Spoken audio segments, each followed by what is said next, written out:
Assalamualaikum warahmatullahi wabarakatuh. Perkenalkan, nama saya Dian Sapitri dengan NIM 2021411001, Prodi Biologi, Universitas PGRI Palembang.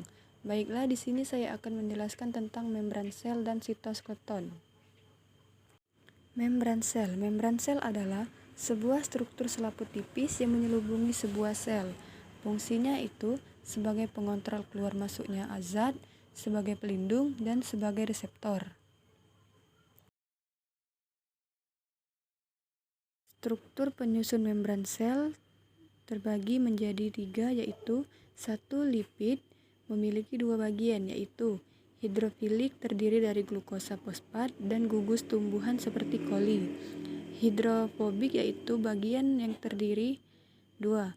Protein integral yaitu protein yang tertanam di dalam membran sel, dan perifer yaitu protein yang melekat di bagian luar membran sel. 3. Karbohidrat.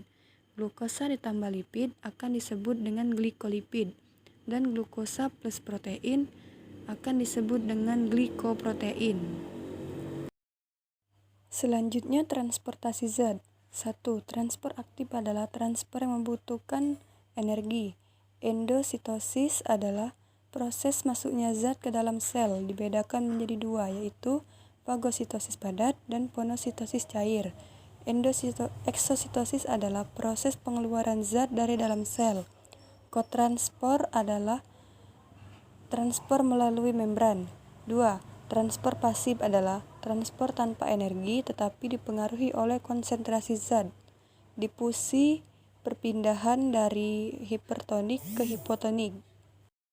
2 proses yang terjadi yaitu 1 pada sel yang memiliki dinding sel yaitu sel tumbuhan, dan pada sel yang tidak memiliki dinding sel yaitu sel hewan. Sekarang sitoplasma. Sitoplasma adalah bagian dari sel yang berada di antara nukleus dan membran plasma. Sitoplasma mencakup 2 hal, yaitu 1. Organel sel. Organel sel adalah struktur kecil di dalam sel yang memiliki bentuk dan fungsi yang berbeda. 2. Disotol. Disotol adalah bagian cair dari sitoplasma yang mengelilingi organel sel dan tersusun dari 75-90% air. Disotol berfungsi sebagai tempat reaksi kimia pada sel. Sitoskeleton. Sitoskeleton adalah filamen protein yang menyebar di sitosol. Filamen berbentuk serabut yang menyebar di sitosol sel dan tersusun dari protein sitoskeleton berada di dalam sitosol.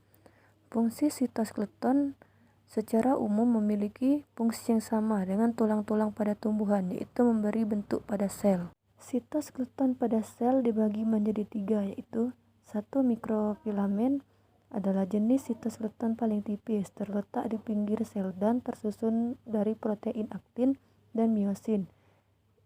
2. Intermediate filamen adalah jenis sitoskeleton yang ukurannya di antara mikrofilamen dan mikrotubule dan tersusun dari beberapa protein dan tersebar di sitosol sel.